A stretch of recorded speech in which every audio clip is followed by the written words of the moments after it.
अस्सलामुअलैकुम। आपकी स्क्रीन पर आज जिस शक्तिशाली, सुरक्षित और आधुनिक देश कतर को आप देख रहे हैं, क्या आप जानते हैं कि इसकी बुनियाद सिर्फ दौलत या तेल से नहीं, बल्कि अदम्य साहस और एकता के संकल्प से रखी गई थी?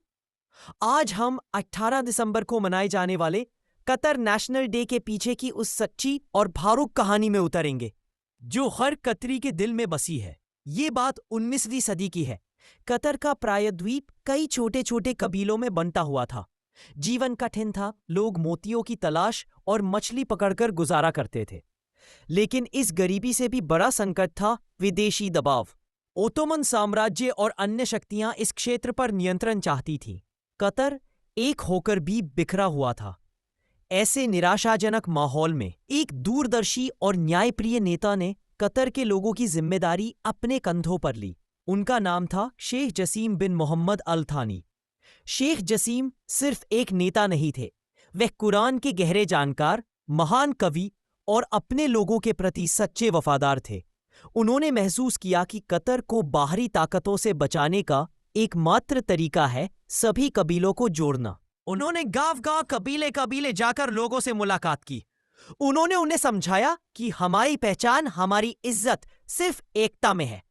उन्होंने अपने भाषणों और कविताओं के माध्यम से लोगों के दिलों में राष्ट्रीयता, नेशनलिज्म का बीज बोया।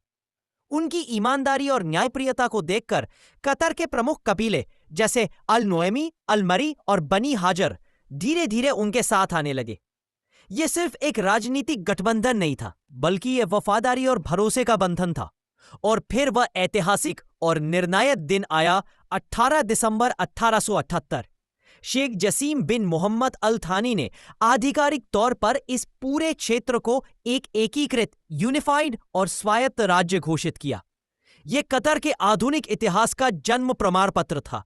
इसी दिन से दुनिया ने कतर को एक नए, संगठित और स्वतंत्र पहचान वाले देश के रूप में देखना शुरू किया। संघर्ष और वफादारी पर विस्तार। लेकिन एकता का यह संकल्प आसान नहीं था। ओटोमन साम्राज्य को यह स्वतंत्रता स्वीकार नहीं थी। उन्होंने कतर पर दोबारा कब्जा करने की कोशिश की। यहीं पर शेख जसीम और उनके बहादुर साथियों की वफादारी की असली परीक्षा हुई। 1899 में अल-वजबा की ऐतिहासिक लड़ाई लड़ी गई। शेख जसीम ने अपनी सेना और वफादार कबीलों के साथ मिलकर ओटोमन सेना का डटकर मुकाबला किया और उन्हें निर्णायक हार दी। इस जीत ने न केवल कतर को सैन्य रूप से स्वतंत्र किया, बल्कि यह साबित कर दिया कि एक छोटा राष्ट्र भी अगर एकजुट हो तो अपनी भूमि की रक्षा कर सकता है। यह जीत स्वतंत्रता के लिए कतर की अटूट निष्ठा का प्रतीक बन गई।